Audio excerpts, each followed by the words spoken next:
আজকের পর্বটা একটু অন্যরকম হতেই হবে। 4 মা লক্ষ্মী আসছেন 4 প্রান্ত থেকে, তাদের গল্প শুনবো আর তাদের সঙ্গে খেলবো আজকের সবকটা রাউন্ডের খেলা।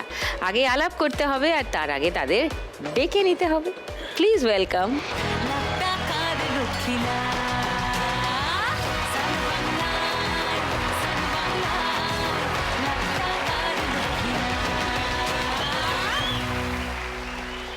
নমস্কার। নমস্কার।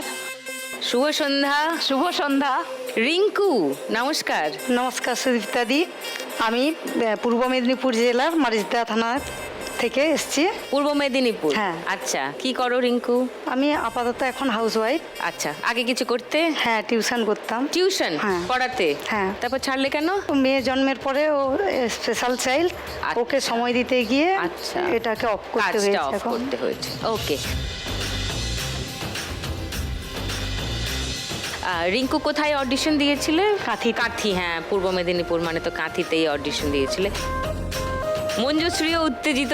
মঞ্জুশ্রী কোথায় অডিশন দিয়েছিলে? হ্যাঁ, নমস্কার। নমস্কার। আমি পূর্ব বর্ধমান জেলার দেওয়ানদিঘি থানার খারজুলি গ্রাম থেকে আসছি। আচ্ছা, আমি বর্ধমান মিউনিসিপাল বয়েজ স্কুলে হ্যাঁ অডিশন দিয়েছিলাম। আমার ছেলে ওই স্কুলেই পড়ে। আপনাকে দেখার জন্য আমার ওই যে দুটো সন্তান আমাকে জোর করে অডিশন দেওয়া করিয়েছে। আমাকে দেখবে বলে অডিশন হ্যাঁ, দিয়েছে? হ্যাঁ। কেন? দ্বিতীয় ট্রেনে ও চান্স পায়নি। প্রথম ট্রেনে আমি চলে এসেছি, ও প্রথম ট্রেনটা পায়নি। ট্রেনে প্ল্যাটফর্মে গড়াগড়ি দিয়েছে। আমি আপনার অনেক বড় ফ্যান। তোমার নাম কি? অভ্র ঘোষ। অভ্র? এই শোটা আমি প্রতিদিন দেখি। সন্ধেবেলা দেখো? রোজ দেখো এটা? হ্যাঁ। আর এই যে এদিকে আছে, এটা আমার নাম অর্ণব ঘোষ। অর্ণব? তুমিও দেখো? আচ্ছা, তোমরা ট্রেনে গড়াগড়ি দিচ্ছিলে প্ল্যাটফর্মে? আমি নয় ভাই। ভাই এত রেগে গেছে? অভ্র, অর্ঘ এখন হ্যাপি? ওকে, তুমি কি করো মঞ্জুশ্রী? আমি হাউসওয়াইফ। হাউসওয়াইফ। আমার একটু চোখের প্রবলেমের জন্য আমি কিছু করতে পারি না। চোখের প্রবলেম? আচ্ছা, ওকে, তোমার কথা নিশ্চয়ই শুনবো। শিবানীর কাছে আসি। নমস্কার সুদীপ্তাদি, আমি শিবানী মাইতি।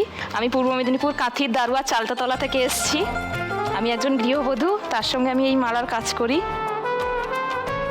মালা তৈরি করো? হ্যাঁ, প্লাস্টিকের মালা? হ্যাঁ, হ্যাঁ। ওকে। কিভাবে এগুলো সংসার সামলে এগুলো করছি, এটার গল্পই আপনাকে বলবো। ওকে, শুনবো। প্রিয়া? আমি প্রিয়া মাইতি, পশ্চিম মেদিনীপুর জেলায় দাসপুর মানিকপুর গ্রাম থেকে এসেছি। আচ্ছা। আমি বাড়িতে ব্যাগ বানাই, লাইলন ব্যাগ বানাই। ব্যাগ বানাও? পূর্ব মেদিনীপুর, পশ্চিম মেদিনীপুর, পূর্ব বর্ধমান? আমি কাঁথিতে অডিশন দিয়েছিলাম। সবাই কি কাঁথিতে? হ্যাঁ। আমি যখন অডিশন দিই আমার সন্ধ্যা হয়ে গেছে। আমি 8,000-এর পেছনে ছিলাম। 8,000-এর পেছনে ছিলাম। আমিও অনেক দূরে, একদম 9,000 মনে পেরিয়ে গেছে। আমি মানে অনেক ইতেই সন্ধ্যা হয়ে গেছে একদম। ঠিকঠাক অডিশন দিলে কষ্ট করে এখানে সুযোগ পাওয়া যায় না দিদি, সবাইকে সুযোগ দিয়েছে, যতজন লাইনে ছিল সবাইকে সুযোগ দিয়েছে অডিশন দেওয়ার জন্য। যারা চলে গেছে তারা পায়নি, কিন্তু যারা ছিল সবাই অডিশন দিয়েছে। ফাইনালি দেখা হয়েছে আমার সঙ্গে সবার। গুড।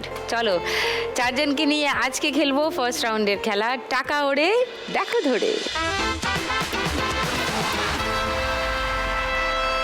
ওকে, খেলা শুরু করবার আগে রিঙ্কুর কাছেই আরেকবার আসি।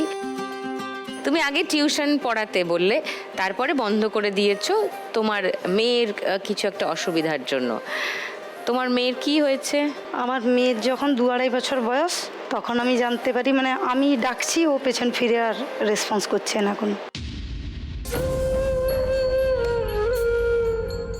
আমার মাটা বললো, যেহেতু প্রথম বাচ্চা বুঝতেই পারিনি, অনেকে বলছে যে অনেক দেরিতে কথা বলে। যখন পরপর সমবয়সী বাচ্চারা কথা বলতে শিখে যাচ্ছে, ও আর কথা বলছে না। তখন আমার পাশের একজন পিসি বলল যে এরকম অনেককে দেখেছি, কানে না শুনতে পেলে ও কথা বলতে পারবে না। ডাক্তারদের কাছে ওইখানে কাঁথিতে ওনারা বললেন যে এখানে এই মেশিন নেই টেস্ট করানোর জন্য, আপনি ইমিডিয়েটলি কলকাতা নিয়ে চলে যান। এখানে এসে 2-3 জায়গায় টেস্ট করালাম, ওনারা বললেন যে ও কানেই শুনতে পাচ্ছে না, এই কারণে কথা বলতে পারছে না।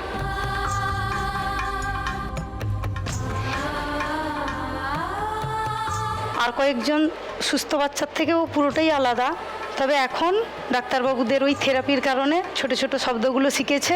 বাহ। মানে লিখতে পারে, কিন্তু রিডিংটাতে একটু প্রবলেম হয় এখন। সব শব্দ ঠিক করে না, শুনতে না পেলে না। তো সেটা আমরা তো একদমই। বলতে পারি, কারণ আমরা শুনতে পাই। তো আমরা সেই যেটা শুনছি সেটাকেই রিক্রিয়েট করতে পারি। যে শুনতে পায় না তার পক্ষে তো বলা মুশকিল, সেই শব্দটা নতুন করে তৈরি করা মুশকিল। তো এখনো